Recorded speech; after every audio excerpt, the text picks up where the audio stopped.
اعوذ باللہ من الشیطان الرجیم، بسم اللہ الرحمن الرحیم۔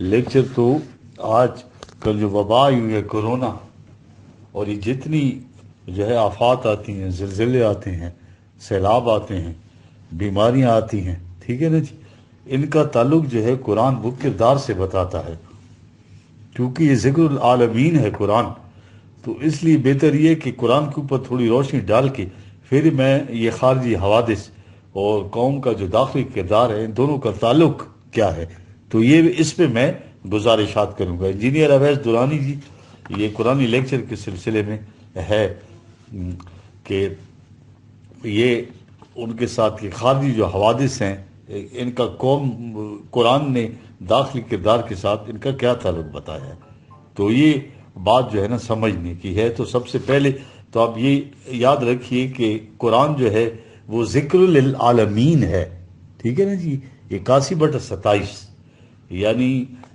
ایسی یاد دہانی، ایسا ریمائنڈر، ایسی کتاب قوانین کی جو سارے آنے والے زمانوں تک کے لیے ہے۔ تو جو کچھ پیچھے قرآن تاریخی طور پہ بتاتا ہے، ہر ایفیکٹ کا کاغذ جو بتا رہا ہے، تو وہ اپلیکیبل ہے ہمارے زمانے میں بھی۔ یہ بات ہے جو قرآن کہہ رہا ہے، ذکر للعالمین۔ اقبال کہتے ہیں نا، ہفت کشور جس سے ہو تسخیر، بے تیغ و تفنگ، تو اگر سمجھے تو تیرے پاس وہ سامان بھی ہے، اور یہ سامان قرآن ہے ہمارے پاس۔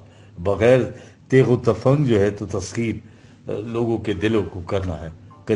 قندیل آسمانی کو ذکر للعالمین کہا گیا ہے جی، ٹھیک، آخر کس خصوصیات کبریٰ پر، ٹھیک ہے۔ ہمارا تو ایمان ہے کہ قرآن کے حقائق اور صداقتوں کو علا وجہ بصیرت تسلیم کیے بغیر کوئی شخص بھی مومن نہیں ہو سکتا۔ اس لیے اللہ تعالیٰ کے ساتھ انسان کا تعلق اس کے مقرر کردہ قوانین اور اقدار سے ہی ہوتا ہے، ٹھیک ہے۔ اس کتاب کی موجودگی شخصیت پرستی کے خاتمے کا اعلان ہے۔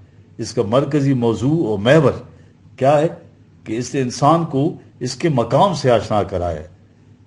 کتاب تو ہے اس کی، مگر محمد بھی تیرا، جبریل بھی، قرآن بھی تیرا، مگر یہ حرف شیریں ترجمہ تیرا ہے یا میرا۔ اس میں تو ذکر العالمین ہے، اس میں تو ذکر کم ہے، ٹھیک ہے جی، مجد جو ہے تو عزت بلند کرنے کا ذکر ہے، اگر اس کو فالو کیا جائے تو اس کی تعلیمات مذاہب کی دنیا تو ایک طرف رہی، یہ تو دنیا فکر و دانش میں بھی کہیں نہیں ملے گی۔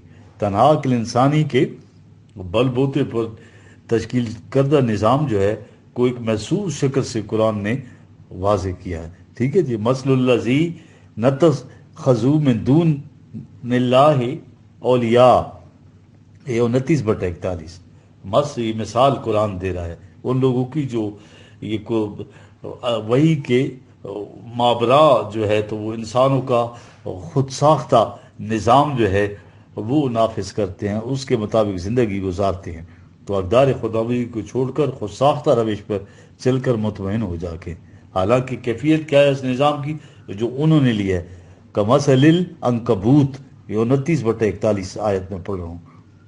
گویا یہ مکڑی کا جالا تھا جو اپنے سے کمزور مکھیاں اور مچھر تو پھانس لیتا ہے، مگر اس سے کوئی طاقتور پھونک بھی مار دے تو ٹھہر نہیں سکتا۔ دیکھ رہے ہیں یہ تمکن، سارا علم و بصیرت اپنے سے کمزور کو پھانسنے کے لیے تو بہت ٹھیک ہے، لیکن اس سے ایک اور قوت والا آیا تو اس کے سامنے نہ ٹھہر سکا۔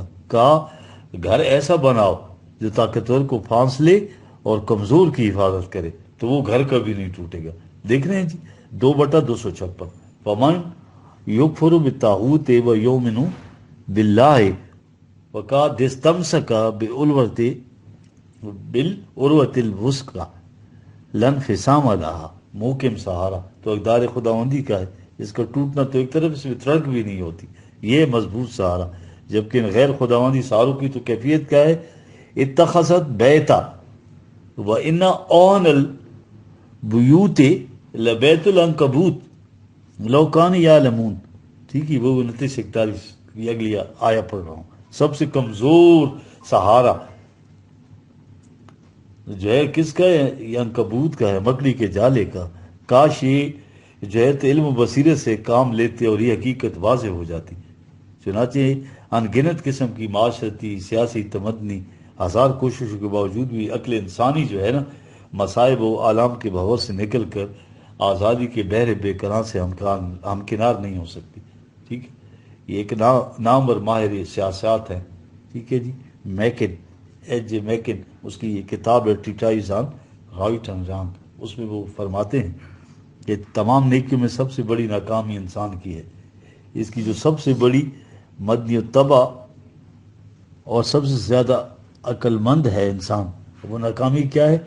آج تک اپنے لیے کوئی ایسا نظام وضع ہی نہیں کر سکا جسے دور سے بھی اچھی حکومت کہا جا سکے.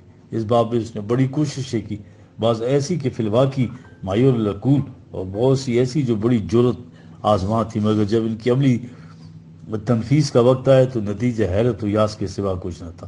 اس کا سبب کیا ہے کہ فطری طور پر حکومت کا خاکہ کھینچ لینا اور بات ہے، اور عملی طور پر اسے نافذ کرنا اور بات ہے. فطری طور پر حکومت اس کے سوا کچھ نہیں کیا افراد مملکت کی ضروریات زندگی مہیا کرنے کا ذریعہ ہو، اور ارباب حکومت پبلک کی خادم. مگر عملی طور پر جب حکومت ہاتھ آ جاتی ہے تو یہ پبلک کی حکومت نہیں بلکہ سلب و نہب پہ مبنی ہو جاتی ہے. کیوں ہوتا ہے ایسا؟ اس لیے کہ عقل بے مایا امامت کی سزاوار نہیں. عقل بے مایا امامت کی سزاوار نہیں. رہبر ہو ظن و تخمی تو زبوں کار حیات. عقل تو ابھی میچور ہی نہیں ہوئی، اور اگر ہے تو وہ بس سیلف سینٹرڈ ہے. ٹھیک ہے نہیں. صرف قرآن زبون کار حیات ہونے سے محفوظ رکھ سکتا ہے، ورنہ یہ محدود عقل تو در نگاش آدمی آب و گلس کاروان زندگی بے منزل است. انہوں تو زندگی کو پرپز لیس بنایا ہوا ہے، بس کھایا پیا اور مر گئے. جبکہ اللہ کیا کہہ رہے؟ وَخَلَقَ اللَّهُ السَّمَاوَاتِ وَالْأَرْضَ بِالْحَقِّ 45/22.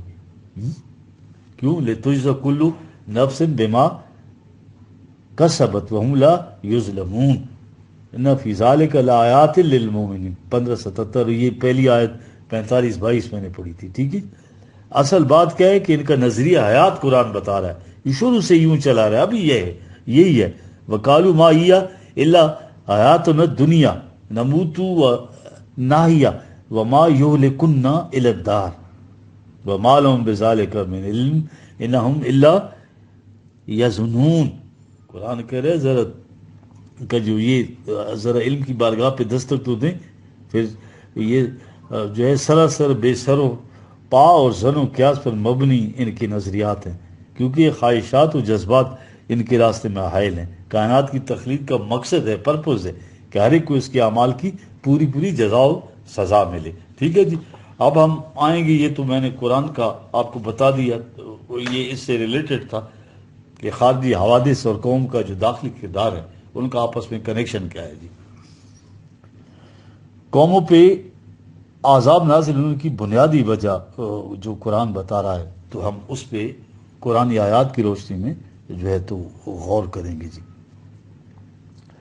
قوموں پر یہ عذاب جس شکل میں آتا رہا تو اس کا تعلق دراصل ان کے داخلی کردار سے ہوتا تھا. مثلا قوم نوح نے طبقاتی ڈامواریاں پیدا کی. ٹھیک ہے جی. اور ذاتی کردار کی بجائے دولت کو عزت و مناسب کا معیار قرار دیا، جس کی پاداش میں سیلاب آیا اور وہ غرق ہو گیا. قرآن یہ کہہ رہا ہے. اس طرح باقی اقوام میں سے کسی نے زمین کو ذاتی ملکیت پہ لی جو سب کے لیے سوال لسائلین تھی. ہاں، الارض للہ ہے. اور غریب اور ان کے مویشیوں پر دروازے بند کر دی، لاب آیا اور قوم بہہ گئی. کسی نے غلط جبر والا سیاسی نظام بنایا، زلزلہ آیا اور قوم تباہ ہوئی. جنسی بدنہادی سیکشول پرورشن پر آندھی چلی اور وہ قوم تباہی کا شکار ہو گئی. اب یہ جو اخلاقی بد کرداریوں کا ان حوادث سے کیا تعلق ہے؟ یہ سیلاب اور زلزلے آندھی تو آج بھی آتی ہیں اور اس میں کوئی امتیاز نہیں ہوتا. یہاں بد کردار اقوام کا ذکر ہے، اور ہمارے نقطہ نظر سے اگر دیکھا جائے تو کفار کی قومیں انتہائی بد کردار ہیں، مگر وہ ان قدرتی اور خارجی آفات سے اپنے آپ کو محفوظ کر لیتی ہیں، جبکہ بجلی ہم بیچارے مسلمانوں پہ گرتی. اب دیکھیں نا، ہالینڈ کا پورا ملک جو ہے تختے لگا کر سمندر سے حاصل کیا گیا، مگر ہمارے ہاں سیلاب آتا ہے اور تباہی اور بربادی، لیکن سب کو جو تہس نہس کر کے چلا جاتا ہے. اب یہ سوال جو ہے بڑا قابل غور ہے قرآن کے طالب علم کے لیے، اس لیے اس کو تدبر کرنا پڑتا ہے ہاں کہ قوموں کا ان بد کرداریوں سے کیا تعلق ہے. اگر تعلق ہے تو ماضی میں تھا، مگر آج وہ کیوں نظر نہیں آتا؟ یہ وہ سوالات ہیں جو ذہن میں اٹھتے ہیں، تو ان کا تسلی و تشفی والا جواب صرف اللہ ہی دے سکتا ہے جی۔ تعلق کیا ہوتا ہے جی؟ کردار سے۔ سیلاب آیا، بن ٹوٹ گیا اور چاروں طرف بربادی چھا گئی۔ معلوم ہوا کہ انجینئر اور ٹھیکیدار کی ملی بھگت سے جو مقررہ معیار سے کم سیمنٹ، سریا اور تعمیراتی سامان استعمال کیا گیا تھا۔ انڈر اسپیسیفائڈ چیزیں تھی، کوالٹی میں بھی اور اس میں بھی، ٹھیک ہے جی۔ جو حفاظتی تدابیر والے تھے انہوں نے جو ان کی ذمہ داریاں تھیں اس میں کوتاہی برتی۔ یہ ہے بددیانتی، کام چوری، اتنی رقم صرف کرنے کے باوجود خرد برد کر کے اخلاقی گراوٹ۔ یہ سارا اخلاقیات کا مسئلہ ہے۔ آپ دیکھ رہے ہیں، اگر کل کوئی مورخ یہ کہے کہ اس معاشرے میں بد اخلاقیاں وبا کی طرح پھیل گئی تھیں اور اس طرح سے حرام کاریوں اور فرائض سے کوتاہی کے سبب ہر سال سیلاب کا عذاب آتا تھا، لوگوں کو تباہ کرتا تھا، تو بات تو یہ ٹھیک ہوگی۔ ارض و سماوی حوادث سے محکم انتظام اور تدابیر کے ذریعے حفاظت ممکن ہے۔ ان تمام حوادث کا تعلق براہ راست ان اخلاقی بدکرداریوں سے نہیں، بلکہ یہ تعلق جو ہے فطرت کے قوانین سے ہے۔ حوادث سے بچاؤ کے لیے قوم کے اندر جن کا تعلق اخلاقی ذمہ داریوں سے ہوتا ہے، وہ جتنا بہتر اور بلند ہوگا اتنے ہی حوادث کم ہوں گے۔ آج بھی آندھی یا سیلاب زلزلے اور آتش فشاں پھٹتے ہیں، اور جن قوموں کی حالت وہی ہے جو ہماری ہے، جن کے ذمہ یہ کام ہے، وہ جتنی کوتاہیاں اور بددیانتیاں برتیں گے، اس حد تک پوری قوم کا نقصان ہوگا۔ تجزیہ کرتی جائے گی، لوگوں کی صحت گر گئی ہے، نہ خوراک صحیح، نہ دوا صحیح، نہ صفائی کا انتظام، کروڑوں روپیہ ان مدوں کی اربوں روپیہ ہوتا ہے مگر خود کر لیتے ہیں۔ اگر ان وباؤں کے بارے میں بات کا مورخ لکھے کہ اس قوم کی اخلاقی حالت اتنی خراب ہو گئی تھی کہ ایک وبا کے اندر ہزاروں تباہ ہو، لاکھوں مر گئے، ٹھیک کہے گا۔ حالانکہ وبا کا تعلق تو فزیکل لاس سے اللہ کی، ہاں اس سے بچاؤ بھی فزیکل لاس سے ہو سکتا ہے، اور یہ تدابیر بھی انسان کرتے ہیں۔ اگر وہ غلط نظام یا غلط افراد کی وجہ سے ایسی اخلاقی ویکنیسز، کمزوریاں پیدا ہو جائیں تو حوادث جو ہے تو یہ عذاب الہی بن کر آ جاتے ہیں۔ اب نوح علیہ السلام کی مثال قرآن دے رہا ہے۔ سب سے پہلے قوم نوح جو ہے طبقاتی تقسیم کر کے لوگوں کو رذیل سمجھتے تھے، جو کمی کمین کہتے تھے ان کو، جو کام کرنے والے تھے ہاتھوں سے کما کے کھاتے تھے، جن سے معاشرے میں بیسوں خرابیاں اور پیدا ہو گئی۔ اب یہ ان خرابیوں اور سیلاب کا تعلق دیکھیے، نوح علیہ السلام اور متبعین فالوورز جو ہیں ان میں یہ اخلاقی کمزوریاں نہیں تھیں۔ اب سیلاب کو تو صرف ان برکردار لوگوں کو تباہ کرنا چاہیے تھا نا، اور اچھے کردار والے سے محفوظ رہتے، اور وہ وہی رہتے اور وہ کافر ان کے سامنے ڈوبتے اور سیلاب ان کو کچھ نہ کہتا۔ یہ ان کے حسن عمل کا نتیجہ ہونا چاہیے تھا نا۔ ذہن میں سوال پیدا ہوتا ہے کہ سیلاب ان کو چھوتا تک نہ۔ حکم کیا ہوا؟ نوح علیہ السلام کو اس وقت یہ کشتی، انسانی عقل جو ہے کشتی تک دیکھی بنانی نہیں آتی تھی، اور وحی کے ذریعے بتایا جاتا تھا۔ انسانی عقل اتنی امیچور تھی۔ وَاسْنِ الْفُلْكَ بِأَعْيُنِنَا وَوَحْيِنَا، یہ 11/37 آیت ہے۔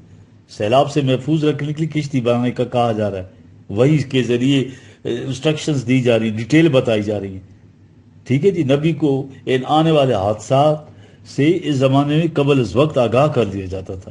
اب اس سیلاب سے بچنے کا طریقہ صرف تبھی قوانین کی روح سے ہو سکتا تھا، اور وہ کیا تھی کہ کشتی بنائیں تو تب آپ بچ جائیں گے۔ اگر کفار مذاق نہ اڑاتے اور وہ بھی کشتی بناتے تو بچ جاتے۔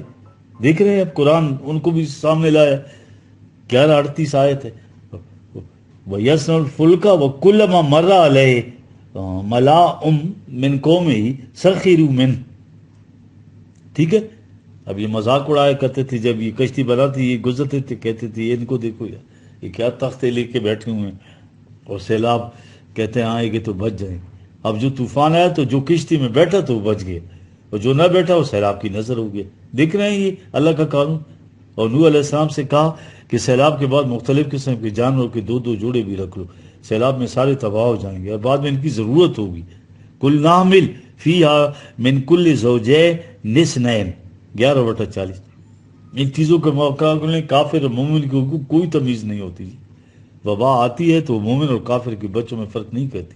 فطرت کے قوانین کا ان چیزوں پر مدار نہیں۔ اب دیکھو کورونا آیا ہوا ہے، ساری دنیا افیکٹ ہے اس میں، امریکہ میں لاکھوں لوگ مر گئے اس چیز سے۔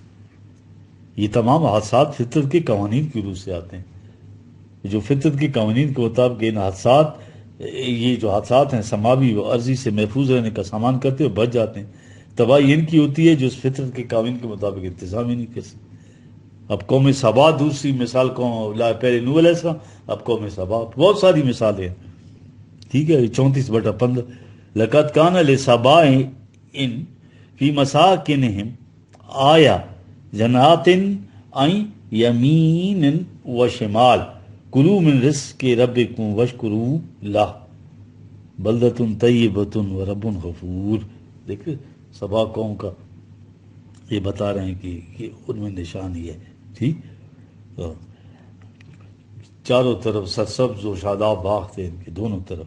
اور پھر جو ہے تو ان سے کہا گیا کہ بھئی اللہ کی طرف سے فراوانی ہے رزق کی، تو تم جو ہے تو ان کو اسی طرح استعمال کرو جس طرح اللہ کا حکم ہے. ہاں، بلدۃ طیبۃ، یعنی ایسی سرزمین جہاں پہ خوشگوار رزق ملتا تھا اور اللہ کے قوانین کے اوپر تقسیم بھی ہوتی تھی. رب غفور، تو اللہ ایسی بستی کی پھر حفاظت کرتا ہے. یہ ایک روایت بھی ہے. سب کچھ حاصل تھا، رزق کی فراوانیاں، سامان حفاظت. اب تباہی کیسے ہوئی؟ فقالوا ربنا بادی بین اسفارنا. ٹھیک ہے، 34-19. ایسا چسکا لگا کہ اپنے وطن سے دور دولت کے ہوس میں چلے گئے، تجارت میں ایسی. وظلموا انفسهم، یہ معاشی نظام جو تھا ان کا اچھا نظام تھا، اس کو چھوڑ کر یہ غلط طریقہ اپنایا جس سے دولت جو ہے تو آسانی سے حاصل ہو سکتی تھی. تو دور دور نکلنے کی سفر، دور دور نکل گئے اپنے وطن. فعارضوا، ٹھیک ہے، وہ جو نظام تھا ان کا اریگیشن کا بہترین قسم کا، اس سے توجہ ہٹا کر ڈاکہ زنی وغیرہ سے دولت حاصل کرنے لگے. اس ڈیم سے چشم پوشی کر لی. تو کیا ہوا نتیجہ؟ فارسلنا علیہم سیل الارم. 34 تو عدم کا بن ٹوٹا اور سیلاب آ گیا. اور انجام کیا ہوا؟ وبدلناہم بجنتین جنتان ذواتا اکل خمط واصل وشیء من سدر قلیل. یہ وہی آیت ہے. بات تباہ ہو گئے. اب بیریاں، کہیں کڑوے پھل ہیں، جھاڑیاں کانٹے دار، بیر وغیرہ، یہ اللہ کا عذاب. پھر وہ قوم تباہ ہو گئی. اب میسر جو آسانی سے مال کمانے کا چسکا پڑا، زرعی نظام میں تو یہ بات نہیں تھی، ایزی منی والا چسکا پڑا تو بند اور نہروں کی نگہداشت چھوڑ دی. یہ ہے تعلق بد اخلاقوں کا حوادث سے. اس طرح بعض قوموں کو آتش فشاں کے علاوہ تباہ کر گئے. کیوں؟ قوم عیاشیوں میں پڑ گئی تھی، توجہات کے مرکز اور چیزیں ہو گئی، ساری کی ساری قوم کی توجہ اور ہو گئی. یہ تمام اسباب اور ذرائع رزق و تمدن کے نظر انداز کر دی. یہ ہے وہ عذاب جو خود اپنے ہاتھوں سے لاتا ہے، چونکہ لایا جاتا ہے. چونکہ ان حوادث سے بچنے کے انتظامات اس زمانے میں زیادہ نہیں تھے، اس لیے چھوٹا حادثہ بھی پوری قوم کو تباہ کر دیتا تھا. پس نبی کو قبل از وقت اطلاع دے دی جاتی تھی اور طریقہ بھی بتا دیا جاتا تھا اس سے چھوٹنے کا. جی اصل میں اقبال کہتے ہیں کہ حضور صلی اللہ علیہ وسلم کا جو قائد قدیم اور جدید میں ہدف حاصل ہے، حضور صلی اللہ علیہ وسلم کا عہد جو ہے، کیا خوبصورت بات کی ہے. ختم نبوت سے مراد زمانہ قدیم اور جدید کے اندر ہدف حاصل ہے. اب قدیم زمانے کے تمام مسلک اور روشیں جن کو سنت اللہ کہتے ہیں، اس دور میں آ کر انہوں نے اور شکل اختیار کر لی. پہلے عذاب سیلاب، آتش فشاں اور جھکڑ وغیرہ کی شکل میں آتا تھا. اس دور میں ان سے حفاظت کا سامان انسان نے دریافت کر لیے اور مزید کرتا جا رہا. اب یہ بیماریوں کی شکل میں اور دیگر اس کی شکل میں آ رہا ہے. دور حاضر کے انسان کی تباہی خود انسانوں کے ہاتھوں کی ہی رہی نے منت ہے. حوادث سے عرضی و سماعی سے حفاظت تو اس دور میں آسانی سے ہوگی، مگر اب اس دور میں انسانوں کی تباہیاں انسانوں کے ہاتھوں سے آئیں گی. یاد رکھیں، یہ کرونا وائرس بھی انہوں نے خود پیدا کیا ہے. ٹھیک ہے نا، لیبارٹری میں جانور سے، غلط جانور سے نکلا ہے اور اس کو پھر پھیلاتے گئے ہیں. امریکہ چین پہ الزام لگا رہا ہے، چین امریکہ پہ لگا رہا ہے. یہ ایک نئے دور کا آغاز تھا جو رسول کریم صلی اللہ علیہ وسلم کی بعثت سے شروع ہوگی. قریش نے شدید اذیت دی تھی، مگر نہ ان پر زلزلہ آیا، نہ آندھی، نہ آتش فشاں. جو پہلے ہو رہا تھا وہی ہونا چاہیے تھا نا، سنت اللہ. مگر قرآن کہتا ہے اب انسانوں کا مقابلہ انسانوں سے ہوگا. ان کی مخالفت سے جو تباہی ہوگی وہ عذاب ہے. اس عذاب سے بچنے کا طریقہ کیا ہے؟ قاتلوہم، لڑو ان کے ساتھ، جنگ کرو، تاکہ یعذبہم اللہ بیدیکم، تمہارے ہاتھوں سے اب ان کو عذاب ملے گا. اب عذاب خارجی حوالے سے نہیں، کس سے؟ یعذبہم اللہ بیدیکم، تمہارے ہاتھوں سے آئے گا. یہ ہے وہ دور جس میں دنیا کا نقشہ بدل گیا، اور یہ عذاب والے جو ہیں یغزیہم، ذلت کی زندگی گزارے گی. یہ دیکھ رہے ہیں اس طرح عذاب، ذلت، بھوک، افلاس، بیماریاں، یہ ہے وہ عذاب جو ہم خود اپنے اس میں لاتے ہیں. اب دیکھیے جنگ عہد قرآن لاتا ہے. مثالیں تو بہت ہیں، میں کچھ 2-3 مثالیں دیکھ کے اس بات کو جو ہے تو ختم کروں گا. جنگ عہد میں مال غنیمت کے ساتھ ٹیمپٹیشن میں آ کر کمانڈر کے حکم کے خلاف ورزی کی تو فتح شکست پہ تبدیل ہوئی. عائد احتیاط سے کام لیں، قرآن نے کہا، جبکہ بدر کے میدان میں کفار کا 1000 کا شاندار لشکر صرف 300 کے مقابلے شکست کھا گئے. قرآن ان کی شکست کی وجہ بتا رہا ہے، یہ کفار کی، مشرکین کی. بیانہم قوم لا یاکلون، 5/58. بیانہم قوم لا یاکلون. دیکھیے پلاننگ اور فکر جنگ میں ضروری امر ہے. یہ نہیں کہا کہ یہ کفار تھے تو اور مقابلے میں اولو العزم جماعت تھی اس لیے شکست کھا گئے، بلکہ کیا کہا کہ جو فکر و تفکر سے کام نہ لیا اس لیے شکست کھا گئے. کیا بات ہے قرآن کی. آج بھی مسلمانوں نے تفکر سے کام نہ لیا، مال غنیمت کے جذبات غالب آ گئے، کچھ لوگوں کی، سب کی تو نہیں، اور شکست کھا گئے. جو انسانیت نہ رہی تو مال و دولت کی فراوانی کے باوجود قوم تباہ ہو جاتی ہے. دوسری جگہ کہا اگر جنگ نہ بھی ہو تو عذاب کیسے آتا ہے. سنیں ذرا 9/85. ولا تو جبک اموالہم و اولادہم انما یرید اللہ ان یعذبہم بہاف دنیا. دیکھو دولت و مال و دولت و اولاد کے ذریعے بھی عذاب ملتا ہے اس دنیا میں. لوگوں کی مال و دولت، محبت کہیں تمہیں حیرت میں نہ ڈال دے، کیونکہ یہ چیزیں دنیاوی زندگی میں ان کی تباہی کا موجب بن جاتی ہے. ٹھیک ہے، یہ بھی ضروری ہے، لیکن ایک ساتھ حسن کردار نہ ہو تو پھر تباہی مقدر ہے. اور بدترین عذاب قرآن نے کیا بتایا، یہ جو اب جس میں ہم ساری دنیا مبتلا ہو گئی ہے، لا یموت فیہا ولا یحییٰ، نہ اس میں موت آتی ہے 20/74، اور نہ اس میں جو ہے تو زندگی ہوتی ہے. ہاں، والموت میں یاتی الموت من کل مکان 14/17. اور چاروں طرف سے جو ہے تو موت منڈلا کے کتنے گھبرائے ہوئے، ساری دنیا آئسولیٹ ہو گئی ہے. ٹھیک ہے جی، گھروں میں مقید ہو کے رہ گئی، سارے کاروبار بند ہو گئے، جہاز بند ہو گئے، ٹرانسپورٹ بند ہو گئے، سڑکیں خالی ہو گئیں. یہ موجودہ دیکھ رہے ہیں کیا حال. یہ ہے لا یموت فیہا ولا یحییٰ یاتی الموت من کل مکان ضربت علیہم الذلۃ اینما ثقفوا، جہاں جائیں وہاں ذلت و رسوائی پیچھے کر رہی ہے ہم سب کا. یہ صرف ان کے لیے نہیں تھا، بنی اسرائیل کے لیے. یہ قرآن جو ہے نا وہ جو ایفیکٹ بتاتا ہے اس کا کاز بھی ساتھ بتا دیتا ہے. قرآن جو ہے کرونالوجیکل جو ہسٹری نہیں بتاتا، قرآن جو ہے سائنس آف ہسٹری بتاتا ہے. قرآن جو ہے تو وہ فلسفی آف ہسٹری بتاتا ہے. دیکھ رہے ہیں آپ ریزن کو، مسکنت کا ذلت آمیز عذاب. ٹھیک ہے، اللہ بحبل من اللہ و حبل من الناس 3/112. دوسروں کے سہارے معاہدہ کر لیا، کسی اور کا سہارا ڈھونڈ لیا اور حفاظت تلاش کری. تو اللہ کے قانون کا سہارا نہ لینے والوں کے لیے باؤ بے غضب من اللہ و ضربت علیہم المسکنہ 3/112. تباہی اور بدحالی کی ذلت والی زندگی. چلتی ہوئی معیشت، فیکٹریاں رک جائیں، پیٹرول، گیس، بجلی، پانی ناپید، متحرک زندگی ساکن ہو جائیں، حرکت جمود میں بدل جائے. یہ کیوں ہوا؟ دیکھ رہے قرآن وجہ بھی بتا رہے. آپ کاس پہ آ گیا نا قرآن. افتؤمنون ببعض الکتاب تکفرون ببعض 2/50. ہاں، کتاب کے قوانین کے کچھ حصے پہ تو عمل کرتے ہو جو تمہیں فائدہ نظر آئے، اور کچھ حصوں کو چھوڑ دیتے ہو. جس طرح انہوں نے صرف فزیکل لاز لی ہیں مغرب والوں نے، اور ہم لوگوں نے تو دونوں چیزیں چھوڑی ہوئی. ٹھیک ہے، وہ بھی تکفرون ببعض الکتاب کر رہے ہیں اور ہم بھی تکفرون، ہم تو دونوں چیزوں سے کفر کر رہے ہیں. ٹھیک ہے جی، تو سزا کیا ہوگی؟ فما جزاء من یفعل ذلک منکم الا خزی فی الحیاۃ الدنیا ویوم القیامت یردون الی اشد العذاب 2/85. اس دنیا میں تو ذلت و خواری کی شکل میں آئے گا، لیکن یاد رکھو یہ جو مرنے کے بعد کا جو ذلت اور خواری ہوگی وہ تو ناقابل بیان ہے، وہ تو آپ سوچ ہی نہیں سکتے، آپ کے پرسپشن میں بھی آ ہی نہیں سکتی. اب قرآن ایک مثال لایا ہے جی، ایک بستی کی، ایک علاقے کی، لوگوں کی.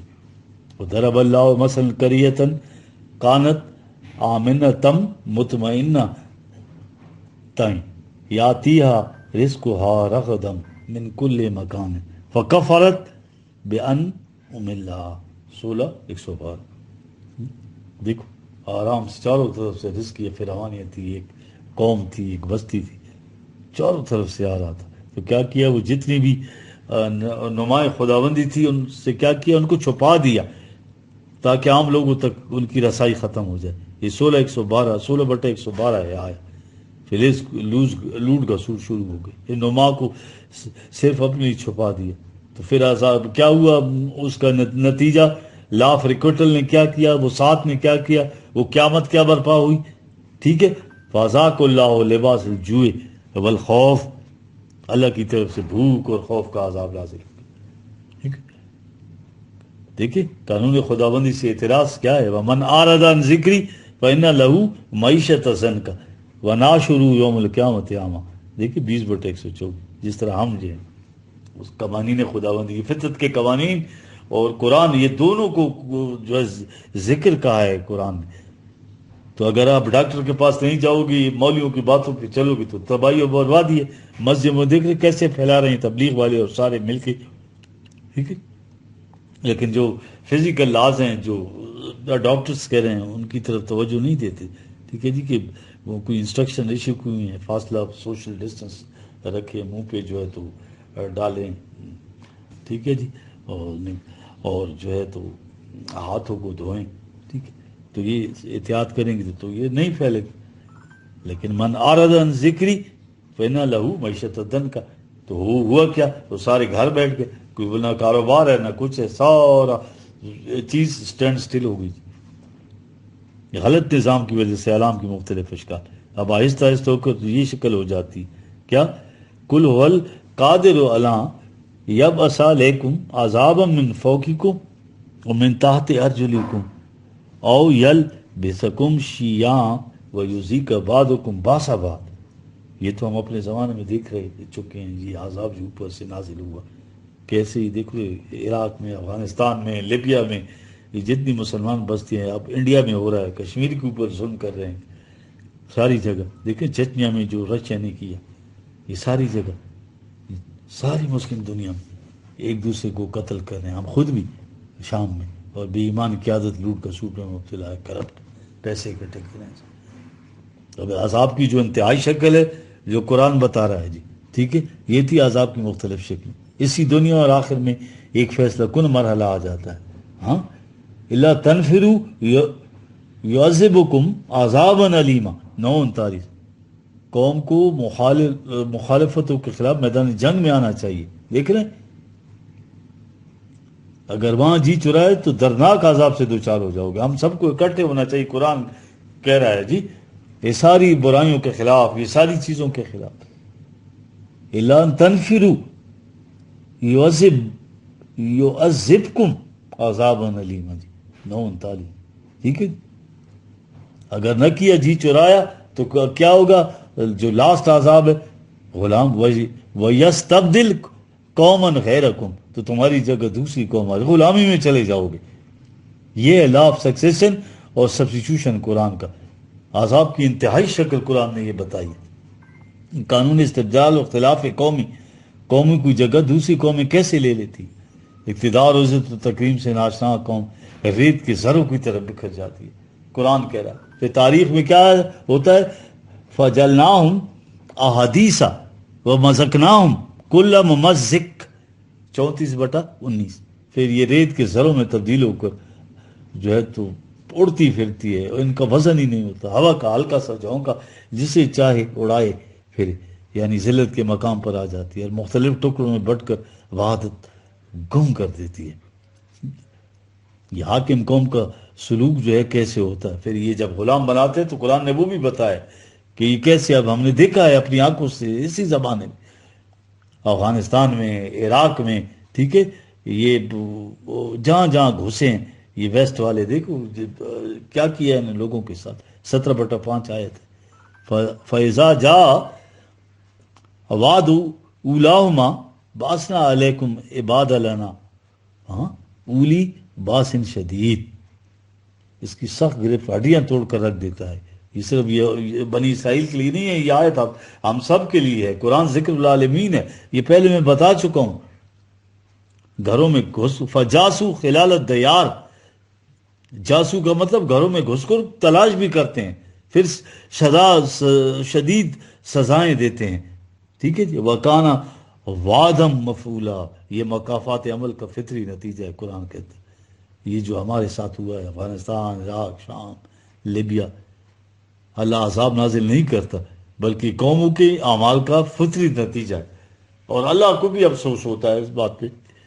ما یفعل اللہ بعذابکم ان شکرتم وآمنتم، ما یفعل اللہ بعذابکم ان شکرتم وآمنتم. اللہ کو کیا پڑی ارے بابا، ہم نے کیا کرنا تمہیں عذاب دے کر، اگر تم قوانین کی صداقتوں پر عمل کرو جیسے کہا گیا تو ہم نے سکون سے.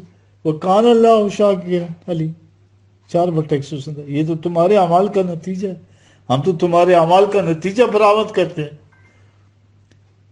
اسے ان تمام باتوں کا علم ہے، حالانکہ وہ تو افسوس کرتا ہے. یا حسرتاً علی العباد 36/38. او میرے بندو کیا کر دیا تم نے اپنے ساتھ. پیار سے بندہ بھی کہتا ہے، علی العباد کہتا ہے. حسرتاً وہ پرندے جس کے پر جھڑ جائیں اب اڑان کے قابل ہی نہ رہے، حسرت تجھ کو کہتے ہیں. آج کے لیے اتنا کافی ہے جی. ربنا تقبل منا انک انت السمیع العلیم.